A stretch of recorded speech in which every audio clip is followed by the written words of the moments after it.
All right, let's hear it. So, the Fill me in. name of the episode was uh, what is the name of the episode? I just had it pulled up here. Oh goodness. It is Oh yeah, Pablo and Jessica. Pablo and Jessica. All right, so full spoilers, of course. We didn't get any further developments of Travis and his son Chris. But that was the interesting thing. That was the interesting thing. Because he's a psychopath. The week before, we saw him kill the farmer at the end of the episode, and we don't know what Travis is going to do now with his son. And they're getting you. Because they know that's what you want to see. That's what you want to see. And we've only had them in one episode so far. It's like this is in the second half of season 2. Yes, this is the fourth. Was it the fourth? I'm losing track. Yeah, I want to say it was. I want to say it was like the fourth episode of the second half of season 2. And we've only had Travis and Chris in one of those episodes. It's moving a little bit too slowly now. So we don't get to see them at all. We also, what we do get to see is pretty good. We have this. Wait a minute. I'm going to guess that you get to see Pablo and Jessica. No, you actually don't see Pablo. I have no idea. Who is Pablo? Pablo is a sister of. That's a girl? I had it. Pablo's the brother. My bad. I was about to say, I ain't never heard Pablo. These days, brother or sister doesn't really matter anymore. I mean, come on. So, anyway, no, Pablo is the brother of Luciana, who is the, of course, Mexican, because they're in Mexico, Mexican lady that Nick is kind of helping do runs for in the community that he's gotten involved in, that has that's being run by like a former pharmacist who got bitten by on the shoulder, but he's still okay. What? Yeah, that's a big deal. And I'm going to call this now because in this episode, that was actually a big part of it. He told the story of how he got bitten by a walker, presumably. Maybe it was just a regular person who. Well, that's what I think. And the reason why his story is he went to. So basically, right when the outbreak happened, he was helping another guy who was very similar to Nick, a druggie who stole from him, and he did some bath salts, which bit of a real life story here that they incorporated into the show. If you get high on bath salts, you kind of act like a zombie. Like, people apparently will eat someone or like start chewing on them or something like that. Wait, that's been in the news. How does one get high off bath salts? You smell them. But that's like what they're meant for. You smell them a lot. Okay. I'll have to try that. All right. What? Nothing. No. I don't want you acting like a zombie. But anyway, so this happened with this guy. He gets high on bath salts. They mistake him for a walker. So they put him with all these walkers. So this pharmacist guy, trying to think of what his name is. There's too many characters that have been introduced in the second half. Too many Mexicans? Just too many characters, period. It makes sense because they're in Mexico. Yeah. But anyway. High population density. Yeah, you kind of expect to meet them there. But so he goes in to try and save him. During the scuffle, he gets bitten on the shoulder, and there's like a big chunk missing out of his shoulder. But he didn't turn. And so people think that he's some kind of like, he's protected or like there's some kind of supernatural thing about him. Yeah, like you said, I think he might have just got bitten by someone who had bath salts or something.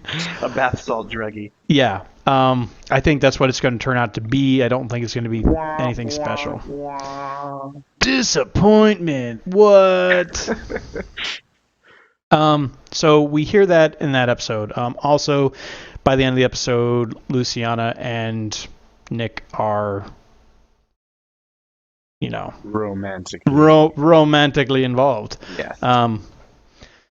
So does it show Madison in the? Yes, and that's the best part of the episode actually. So Madison and her daughter Alicia. Right? You wanted to. I wanted to say the other name, and I'm not going to say the other name. Say it, because it'll just throw me off.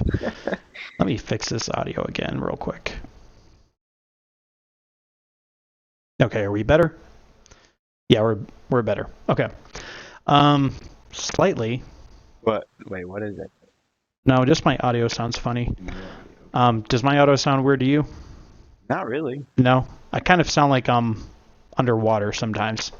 Maybe it's just, who knows. Anyway, moving on. So Madison and Alicia hatch this plan to use the riptide because they're in a hotel's on the beach, and Alicia notices these riptide warning signs.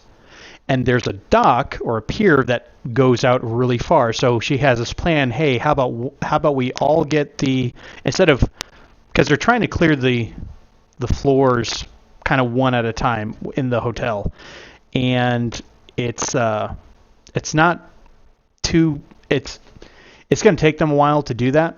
So instead of doing it over a long period of time, they're like, well, how about we just get them out to this pier? One of us jumps off the pier, and someone can be in a lifeboat, pick that person up, and then, all the zombies will be taken out by the rip current. And the whole time I'm like, something's going to go wrong with this plan, because it's Madison that ends up going out on the pier.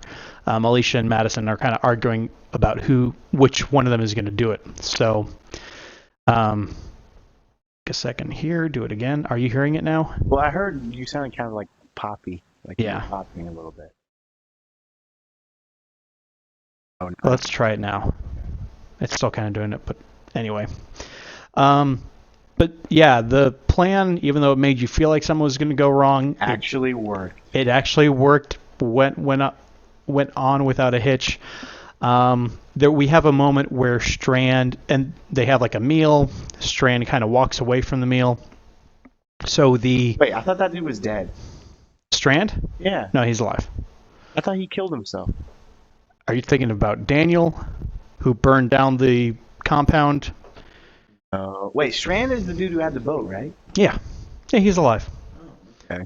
So he goes to have a discussion with the husband who was at the wedding in the flashback at the hotel. Okay. All right? And you realize that he's keeping his Walker version of his wife alive in a hotel room. And basically Strand convinces him to let him release her from kill her, just and her Walker version of life. So that was neat how they had that conversation. It was I felt like that was a very realistic